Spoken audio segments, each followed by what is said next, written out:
పాండవుల అజ్ఞాతవాసం ముగిశాక పాండవులు తమ రాజ్యాన్ని తిరిగి ఇవ్వమని కోరుతారు. కాని దుర్యోధనుడు నిరాకరిస్తాడు. అప్పుడు యుద్ధం వల్ల కలిగే వినాశనాన్ని ఆపడానికి శ్రీకృష్ణుడు పాండవుల తరపున హస్తినాపురానికి రాయబారిగా వెళ్లాలని నిర్ణయించుకుంటాడు.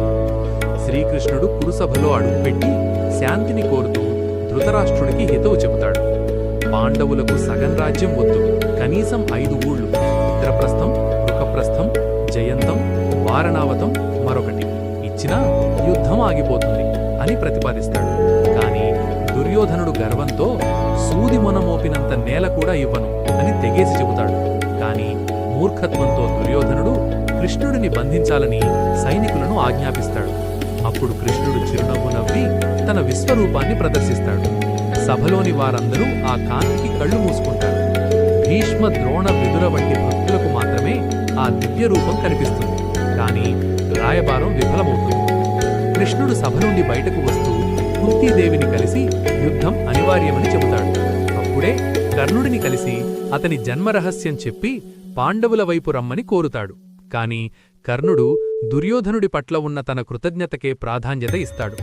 కురుక్షేత్ర యుద్ధానికి శంఖారావం పూరించడానికి సమయం ఆసన్నమవుతుంది. ఈ వీడియోపై మీ అభిప్రాయాన్ని కామెంట్ చేయండి. Please subscribe. జై శ్రీకృష్ణ.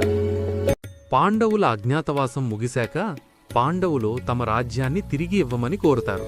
కాని దుర్యోధనుడు నిరాకరిస్తాడు. అప్పుడు యుద్ధం వల్ల కలిగే వినాశనాన్ని ఆపడానికి శ్రీకృష్ణుడు పాండవుల తరపున హస్తినాపురానికి రాయబారిగా వెళ్లాలని నిర్ణయించుకుంటాడు. శ్రీకృష్ణుడు కురుసభలో అడుగుపెట్టి శాంతిని కోరుతూ ధృతరాష్ట్రుడికి హితవు చెబుతాడు.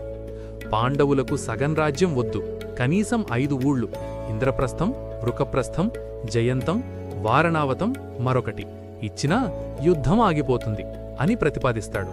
కాని దుర్యోధనుడు గర్వంతో సూది మొనమోపినంత నేల కూడా ఇవ్వను అని తెగేసి చెబుతాడు. కాని మూర్ఖత్వంతో దుర్యోధనుడు కృష్ణుడిని బంధించాలని సైనికులను ఆజ్ఞాపిస్తాడు. అప్పుడు కృష్ణుడు చిరునవ్వు నవ్వి తన విశ్వరూపాన్ని ప్రదర్శిస్తాడు.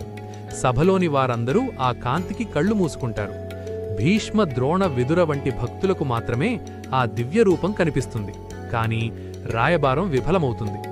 కృష్ణుడు సభ నుండి బయటకు వస్తూ కుంతీదేవిని కలిసి యుద్ధం అనివార్యమని చెబుతాడు.